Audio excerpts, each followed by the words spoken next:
All right, this is our finished product for today. We've still got to cut that pipe off there. I think we're going to leave it extended out somewhat, just catch any rain whatsoever. Right there, and we run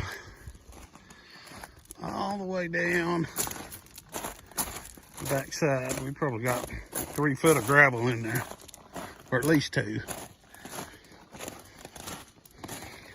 Comes down, drops down about 2.5 foot.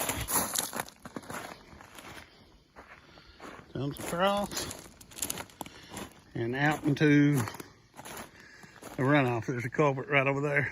That should catch any of that water coming down that way. It should hit that French drain and carry it right out.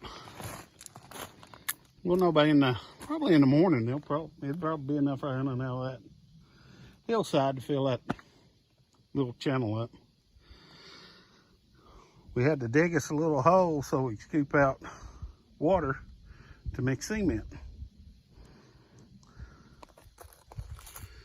Let's see, we've done that, and what else? We set the pole down there, 1 pole at the gate. It took 2 bags of cement for that one. I had to dig it with the backhoe because all it was solid rock. We finally got it chipped down to 2 foot deep, but it took a while.